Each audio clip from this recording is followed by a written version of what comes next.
This book, The Four Ages, is about a man in crisis, midway crisis in his life. He's in the 40s, inviting four close friends, one in his 20s, the other one in his 30s, the third in his 50s, and the fourth in his 60s, to a kind of lunch in his cabin near the sea in West Jutland in Denmark.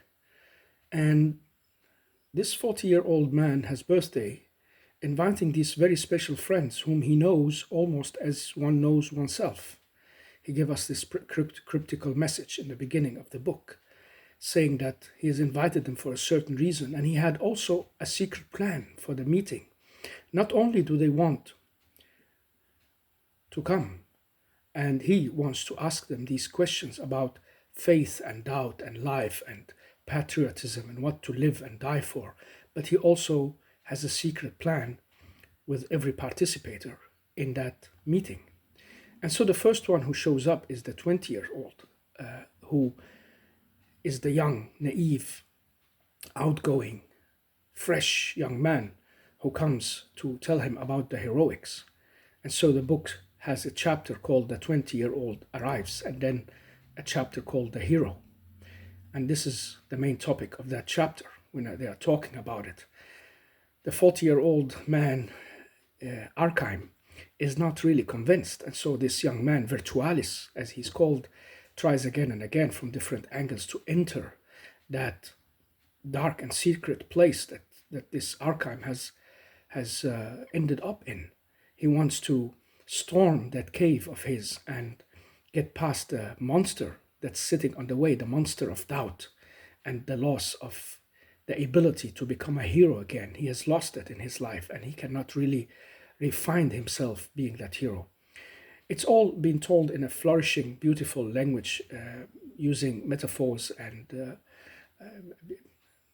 some kind of comparisons to history and mythology and Abraham and Isaac and whatever comes to mind to that author that is suitable for the conversation. And so we are taking in a very beautiful and long talk about being a hero and using these flourishing words, very concentrated. And so later, the 30-year-old arrives, and he's a different type. He is the lion of the faith and the one who steps very, very harshly and directly into the arena, full of passion and compassion for his friend, but also very clear and direct. There is no kind of compromise in his ideas. And so they have a discussion in the second part of the book.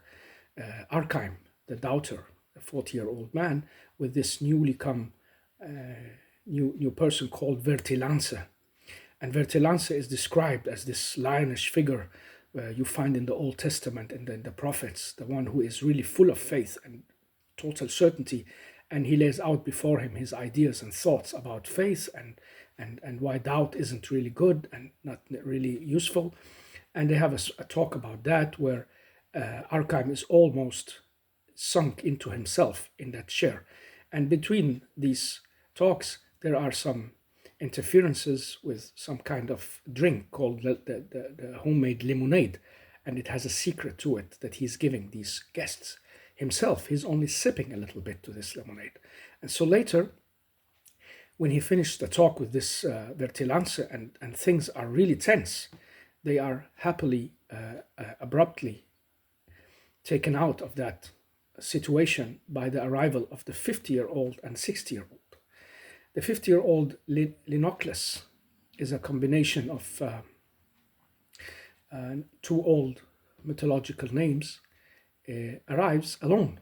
The 60-year-old man did not arrive with him. He's too far away, he says.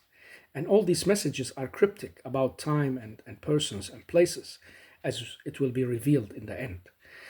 And they have also a very soft and easygoing talk about doubt and who you are as a person. And it puts the 40-year-old man's ideas into more clear light. Now he has listened to the naive hero, he has listened to the fiery believer, and now listening to this 50-year-old follow who has him taken in a different way with his questions, like a Socrates, making him more aware of sides of himself.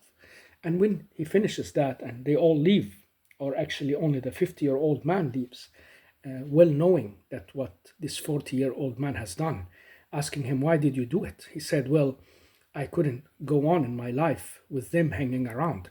I had to put them out. And so he leaves in his old truck and leaves that 40-year-old man sitting alone. And then this woman, Eros, the 44-year-old woman, comes in. She has been she's been kind of on an appointment with him, and when she comes, he's been slumbering in his own thoughts for so long, and so he comes out of his ideas. And so the whole book is a kind of thought experiment where he's talking basically to himself, but by using these four ages in his life to quarrel with and to see different aspects of him as he develops as a human. And so he goes to Eros and he makes fun, saying to her, I will show you the Eros that only Amor knows about. And she says, who is this Amor? Is this a triangle? Or what are you up to? What's your fantasies? She doesn't grasp at all what he's philosophizing about. He said, no, Amor we cannot catch, but Amor fati is what is left for us. And he's using the phrases from the dialogues he had before. And so they end up in the shower together, and he leaves all his thoughts behind. And the story ends with this woman like saying to him, yeah, well, have you been dwelling on too many thoughts again? So this is the book. I hope it could be translated to English and maybe some other languages, but it hasn't really been discovered. It's a beautiful book, small, and with a different way of writing and also expression of language. But, well, it's okay.